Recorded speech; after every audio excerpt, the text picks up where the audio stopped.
Hello, you're listening to WGSN-DB Going Solo Network. This is the Going Solo with Cece show. I am your host, Cece Shatz. I'm the Doyenne of relationship building, and I'm really so very pleased to be here with you. But before we start, we want to tell you about our website, which is goingsolonetwork.com. All of our wonderful hosts and guests are on there, so check it out. We hope that you do, because we work very, very hard to bring you all the great shows we hope that will change your life, one talk show at a time. So we've got our guest right here with us today, and I am so very pleased to have her. Hello there, Angela. How are you? Hi, I'm doing great. How about yourself? Oh, it is great to having you. We have Angela Saraba. Am I saying it Sarabia. right? Saraba. Sarabia. Sarabia. You know what? We went through it on the before the show, and I always mess it up because I get stressed out over it. Sarabia. So anyhow, we have her, and she's an attorney here, actually local in my area. So I'm really quite pleased to be able to meet her here today. Isn't it funny how you live so close, but then you don't actually meet each other until something crosses your path, and you do. And today we're going to talk about a really difficult subject. We're going to talk about domestic violence. We're going to talk about navigating two legal systems when divorce involves domestic violence. And Angela, we want to thank you so much for being on the show, because this is a tough subject, but you've spent most of your career prosecuting crimes, especially violent crimes against women.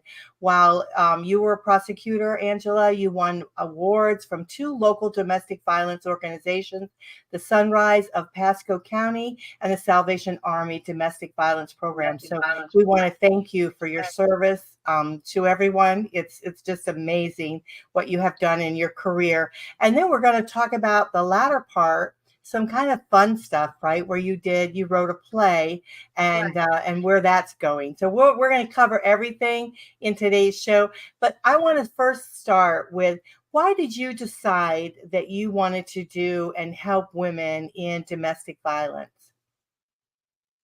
I shadowed a prosecutor when I was in high school, and I just saw her at work. She handled the domestic cases, but she handled everything, and she was really amazing. And I thought, this is what I want to do. So when I went to school, I majored in criminology at UF, and I took a class while in undergrad called Intimate Partner Violence, and it was about all the dynamics involved in domestic violence. And I remember thinking, gosh, this is such a tough, intractable issue. I really want to tackle it. So when I got to law school, they offered this internship where you could go into a domestic violence unit that's specialized in just those types of cases, and handled, everything from minor cases to major cases. And it was just such interesting, fascinating, complicated work. And my hope was, when I get out of law school, I hope I get to do this as a career. So I got out of law school. I took a job with a law firm for a while, but eventually I went into prosecution, which is what I really wanted to do, and jumped in with both feet. And it was hard work, challenging work, but really very rewarding. Oh, I can imagine. I mean, I think it's so tough. Like we said at the beginning of the show, it's a very tough subject, but it's one that is so needed, because and even though I know that you help a lot of women, but there are men out there that are also Absolutely. experiencing domestic violence. So we don't want to be one-sided here. We want to make sure that we cover that, because some people are shocked when they hear it, thinking that men, would have to experience that. But believe it or not, they do. So they do experience domestic violence. So tell us a little bit about, when we say we're navigating two legal systems, what does that mean? Well, so most people, many people are familiar with divorce cases, either because they themselves have gone through it, or they have a close friend or family member who have. And all divorces occur in our civil legal system. And in the civil legal system, it's all the cases that involve one private individual suing another private individual. So that's really all a divorce case is it's a lawsuit. One person is suing for divorce, the other person's responding, and the judge is kind of a mediator between two parties, and moving towards separating all of the financial assets and managing the children and how they're going to be situated. But when if there's domestic violence involved and law enforcement comes out and someone gets arrested, you're now in a completely separate system, and it's the criminal system. It operates differently. it has different laws, and it's no longer a case between two individuals. It's a case between the government and a person who has broken the government's laws. So one of the first things I would do as a prosecutor when a victim would come in to talk to me, oftentimes she would say, look, I've thought about it, I've prayed over it, and I don't want to go forward. I'd like to drop it. And a lot of times I'd explain to her, well, ma'am, you're now in my system. You're in the criminal system. I represent the state of Florida, and we're not dropping it. We wanted to go forward because the peace has been broken here. The laws have been violated. Even if you don't want to see anything bad happen to the offender, because now either you've forgiven him or you might decide you want to get back together with him, we as a society need to be made whole through the offender being made to answer for what he's done to you.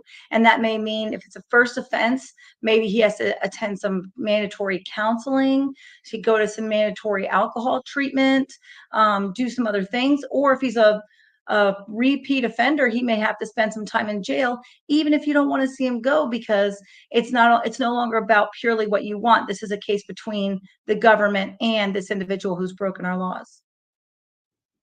That's so difficult because we ask ourselves, why on earth would someone want to cancel it, right? Why would someone, if someone has been, violated, however, why would they want to continue on with the relationship? But the emotional side of it, it's like this attachment, right? And it's so difficult for them to break away. They're fearful of their future. They're, maybe they were the breadwinner, the person that abused them or whatever, and they're just so fearful. So they will go and say, I'll give them another chance. I'll give them another chance, hoping that whatever happened in the legal system will scare them enough, right, to be able to change that. And so how often do you see that happening when individuals, they decide to let them come back, and then do you know how often they repeat again? I don't know the exact statistics. It's two things. One is how many of the cases does the victim no longer want to go forward with the cases, and how often do they repeat? So the first part, how often is it that the victim wants to drop the charges? Nobody wants to hear this, but it's the vast majority of the cases. So it is I could count, once a month I would have a case where a victim came in and she was ready to proceed. She was ready to see this offender go through the process, and she was ready to leave. Oftentimes a victim has to leave 7 times before she leaves for good. And the second question, how often does it repeat? Almost always. And the reason for that is the cycle of violence. These offenders, the batterers, whether they be male or female, they're in this process where we all have to deal with the fact that we have no control over our circumstances. Everybody finds a way to deal with it. Some of us find our acceptance, find our serenity, find our peace, but these offenders feel a sense of control when they can get control over their loved one. So they're on this cycle, and it's not going to stop, because this is how they grapple with the fact that they have no control ultimately over the direction of their lives. So the batterer will commit violence. Then there'll be this calm phase. There'll be a honeymoon phase where he or she will say that they're sorry and that it's never going to happen again. And that honeymoon phase can last for a while, but then eventually there's some tension rising and the cycle starts again.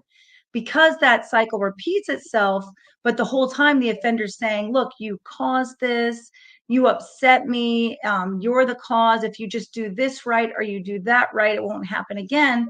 The victim loves the offender in many cases, loves or wants to feel that safety and security. So she takes it on herself to try to keep the peace. She tries to figure out what she can do to keep the violence from happening.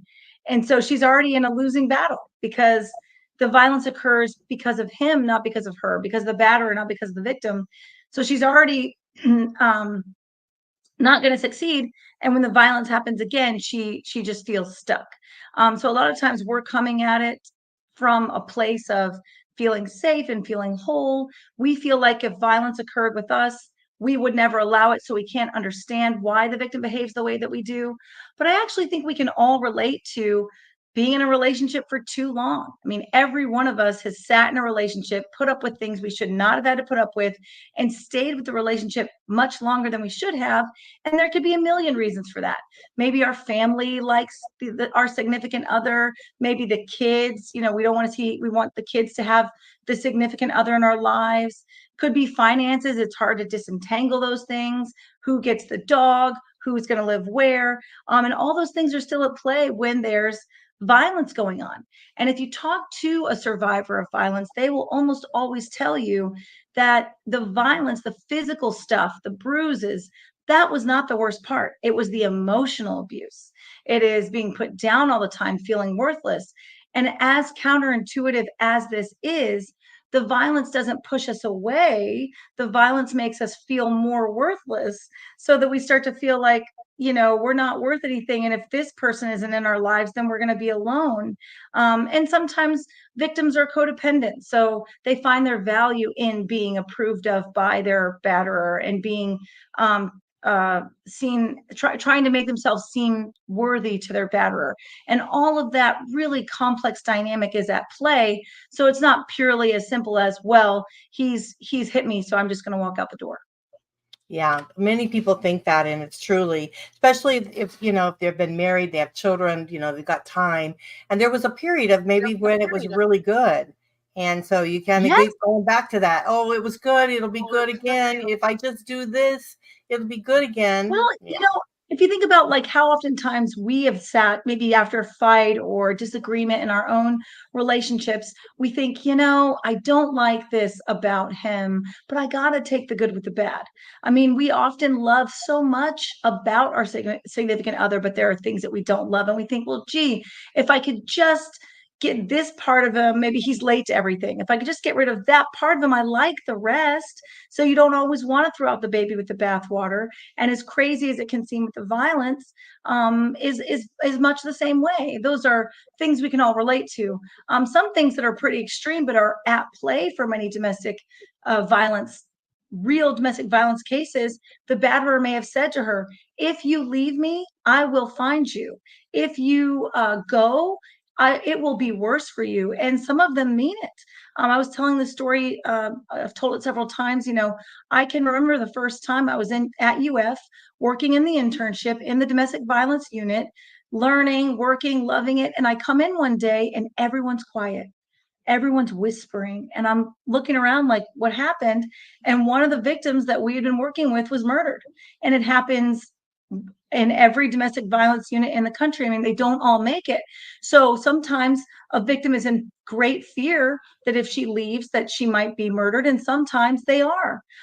There's a lot of resources for victims out there. Every county has a shelter and with an outreach organization. And I would often tell the victim that if they're concerned for their safety, they need to call that organization and get to that shelter. They're often very secure. They have a relationship with law enforcement. Their confidential location, so no one knew where they were. Even I, as a prosecutor, did not know the shelter's location. And the victims could go to those places for safety. And that kind of security was necessary for some of these cases where maybe if the victim leaves, she knows that her batterer will start to stalk and will start to follow and will start to harass. So it's not always as simple as leaving and this other person's just going to accept that. Sometimes they don't. Right. Now, do you know, and this might be out of your realm, but do you know if those shelters, like if they would call and they didn't have transportation, would that be arranged for her to be able to be transported and be safe?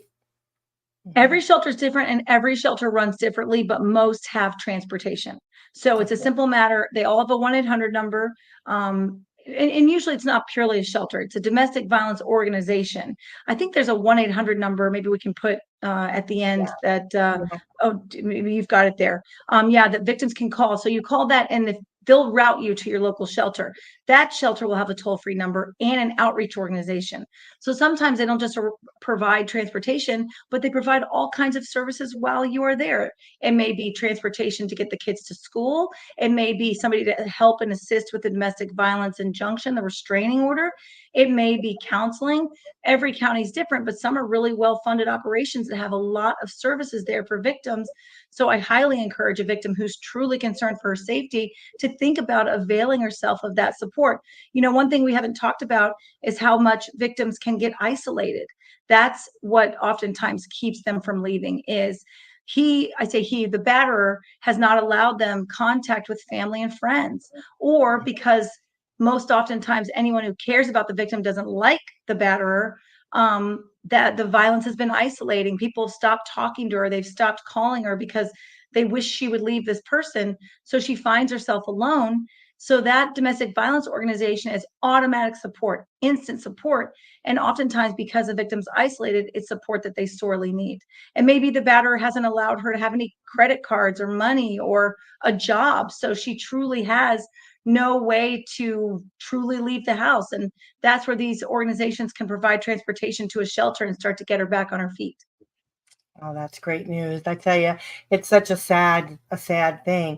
So let's talk a little bit about the divorce aspect. If you're divorcing someone that, has done domestic violence on you, it's very difficult, you and your kids or whether your family. So what is the procedure for, and I think we probably have to look at divorce a little bit differently, don't we? Yes. So the procedure would be if there's truly violence going on, that you want to go with safety first. So your first phone call, if a violent incident has just occurred, is to call law enforcement right away. They'll come out, they'll take photos of injuries, they'll take photos of the residents. Oftentimes, batterers will damage other things in the residence. Then the law enforcement officers know they know the number of the shelter, they know how to get you there. They'll remove the batterer from the situation so that the victim has time to gather her belongings and get her things together. Once all that is straightened out, the offender is taken to jail. The offender is held in jail without bond, no way to get out until the morning. Prevents the situation of a batterer immediately paying bail money, getting out, and murdering the victim. Because oftentimes it's men, but he sits there while she gets to a place of safety. Then he most likely, unless it's a really severe case, he'll be able to get together some money to pay for bond. He may be released on his own recognizance and just told to come back if it's a minor case. He'll be out, but then he will have to attend to court hearings. Every court hearing that happens, a victim will get a paper in the mail notifying her. As long as she keeps her address current with the state attorney's office, she'll get noticed and get information for each court hearing. Oftentimes, I would tell victims that when they get those notices, they should call and ask, do I need to be there? Every court hearing the victim is allowed to attend, but some are not required the victim to attend. So we don't want her to have to go down there and miss work for every single one. It's oftentimes a good idea to call. The very first court date is called an arraignment. That's where the offender's told that they're charged with a crime and what they're charged with. Most oftentimes, they're going to plead not guilty at that arraignment, because if they plead guilty, it's time for sentencing. Some batterers know they're going to plead guilty, but they're not ready to get sentenced yet. They want to talk to an attorney.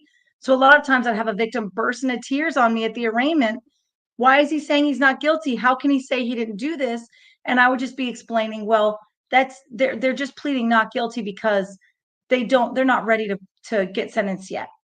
But then there'll be all kinds of pretrial hearings, figuring out the status of the case. Most cases will be worked out with a plea bargain.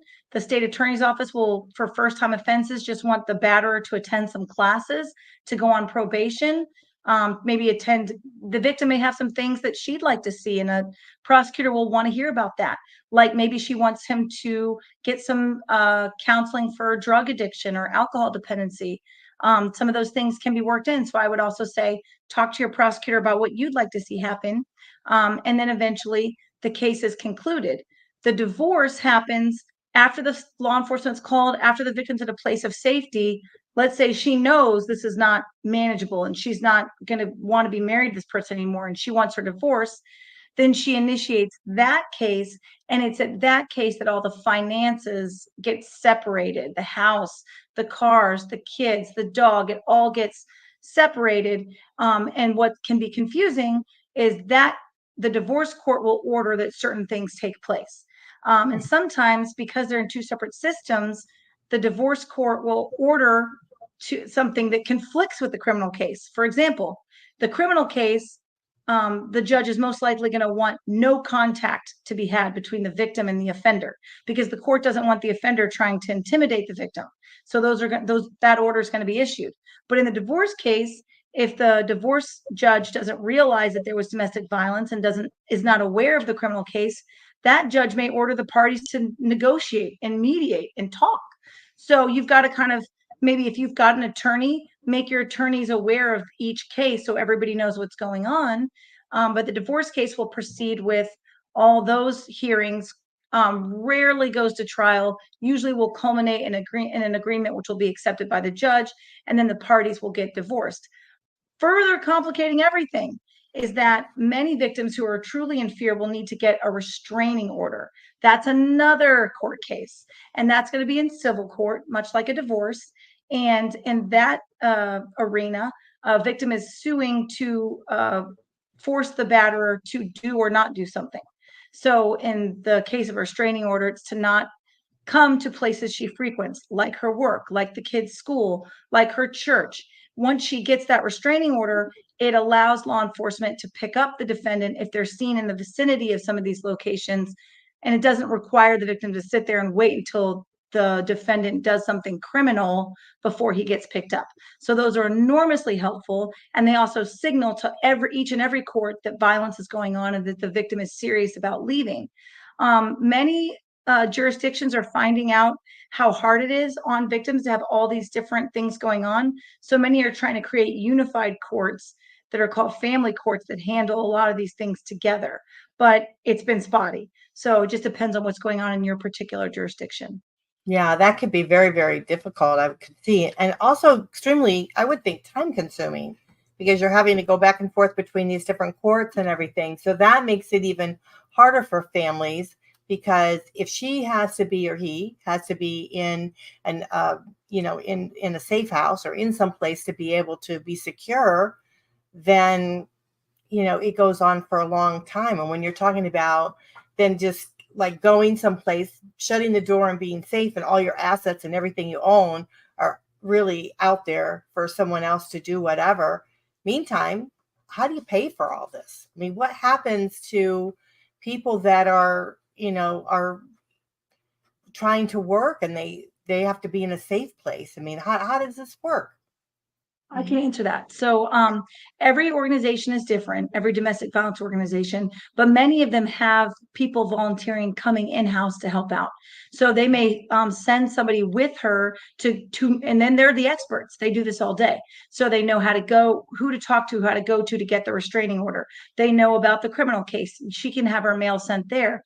Every courthouse in the nation has special paperwork you can fill out to waive certain court costs and filing fees if you're in a tough financial situation. Those are called indigency. So if you're indigent, there are ways to kind of waive those fees. Every local jurisdiction has a legal aid organization. Here in Tampa, it's Bay Area Legal, and they provide, if you qualify, so you have to submit your paperwork showing, what your financial situation is. But if you qualify, they will often come alongside a victim and assist with the divorce and with the injunction. And then the criminal case, there's no upfront cost associated with that. The victim is just a witness in the case. But oftentimes a local domestic violence organization will give a victim transportation to those court appearances. Also, every sheriff's office has usually a victim's advocate that works with the sheriff's office that can help the victim navigate the criminal court process. So there's a lot of different opportunities and local organizations that help. It may just be partnering with your local domestic violence organization who can clue you in and key you into all of those different opportunities and how they work and how to qualify. So I would say, just like we don't really do anything alone, and we always have our support network, I wouldn't try to do this alone. I would be reaching out to as many people to help as I can. My church will help out people depending on what their circumstances are. So I'm thinking of someone that I've assisted in my church with her situation. And there's a benevolence fund. Everybody hates domestic violence. It's one of those things that we all feel angry about when we hear that Absolutely. usually Absolutely. somebody physically more powerful is taken advantage of, but of somebody who is either physically or emotionally weaker. So it makes all of us angry. It's just that oftentimes we don't know how we can help. When you've got a victim who's ready to go, ready to get safe, oftentimes there are people knocking themselves over to help out. It's just a matter of putting it out there. Don't be afraid to ask.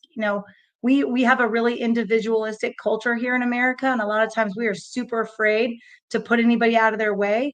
But this is something I'm thrilled when a victim calls me and wants help. I can't wait to jump in there and help, because it gives me less of a feeling. It gives me a feeling of hope, that I don't feel hopeless about this, that I feel like there's some small thing that I'm doing to fight back against something that's so evil.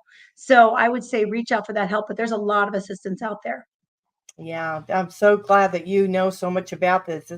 This is really terrific. And I want to share with everyone again the hotline. So this is the National Domestic Violence Hotline. It's 1-800-799-SAFE, which is 7233. It's 1-800-799-7233. So do not hesitate to call that number, and then someone there will direct you on to exactly what you need to be doing. I also want to share with you that we are part of the divorcecoalition.com. There's a lot of great information on there, so you can check that out, divorcecoalition.com, and see, if there's any information. There's all kinds of shows, and there's articles and need to know information and everything like that. So if you're looking to, the healing process and trying to get through this, that should certainly help you. So divorcecoalition.com. So let's talk a little bit about something. Let's switch the gears just a little bit here on the last part of our show. Now, during COVID, you did something a little bit unique, right? Because we're at home, we can't really do a whole lot.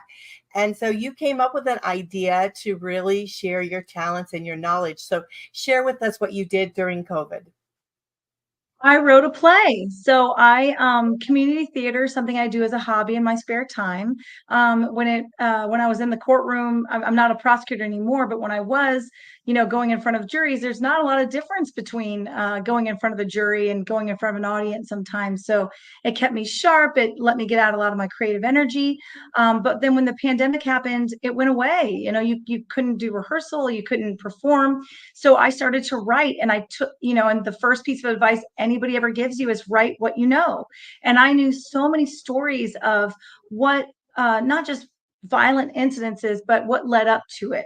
What were the different ways that violence was subtly and not subtly used as a tool to control, for power and control over victims?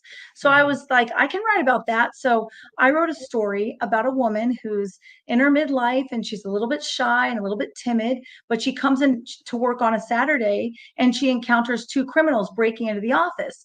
So then they're trying to keep her there, and they're trying to keep her from interfering, but she's trying to get them to kind of start to fight with each other so she can get away. So I was able to sort of bake in what I learned about how violence works and why it works. And I was able to bake it into the story, but at the same time create sort of a heart pounding drama that was really fun to act in. Because it's also true that in theater, oftentimes the roles that you get as a woman are boring.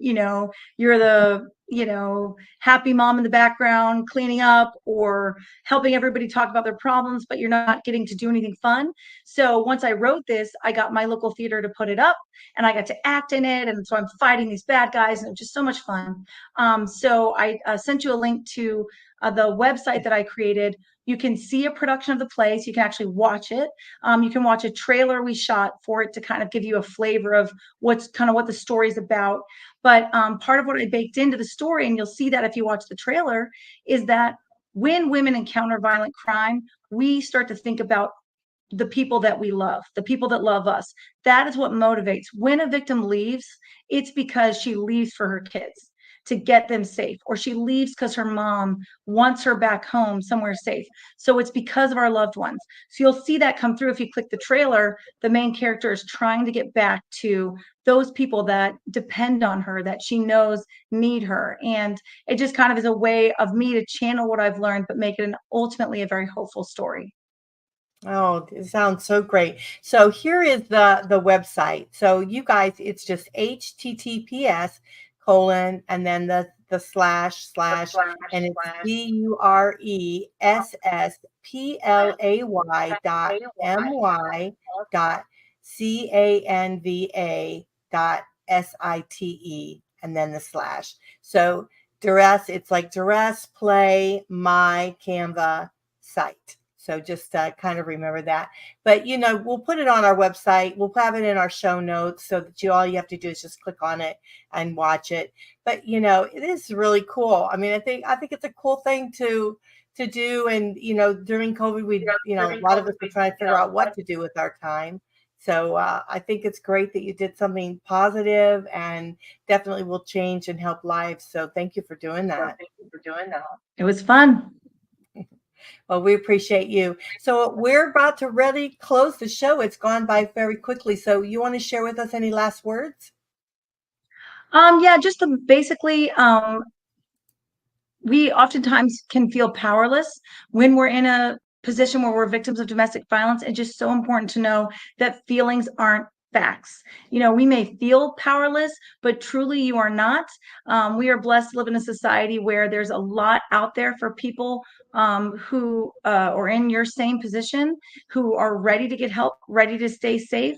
And you deserve everybody deserves to feel safe in their own homes at the very least. So if you're in a position where you're in a relationship and you feel unsafe, there's something very wrong with that.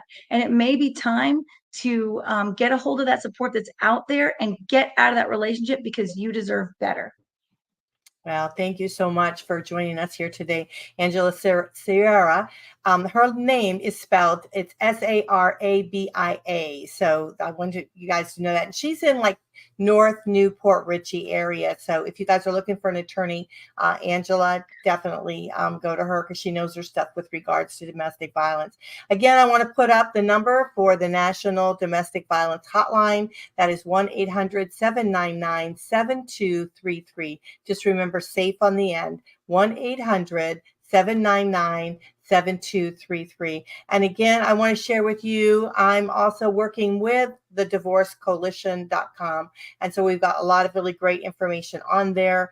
If you feel like you're, struggling, you're going through a hard time with regards to abuse, any kind of abuse, just check that out, and maybe that will help you with some great positive information that can maybe lead you through and support you as you continue your journey. So again, it's divorcecoalition.com. So thank you so much for being on the show. I appreciate you. Thanks for having me. Thank you. You're listening to WGSN-DB Going Solo Network. This is Going Solo with Cece. I am Cece Shatz. I'm the Doyenne of Relationship Building. You can find all of our information on goingsolonetwork.com. And of course, if you want to email me, my email is goingsolonetwork@gmail.com. I love to get your emails and I read them personally, answer them myself. So please do not hesitate to message me. I would love to hear from you. So we are going to close out the show, but I want to thank you so much. Thank our wonderful guest here today. We just can't appreciate you enough. So take care, everyone. We'll see you next time. Bye for now.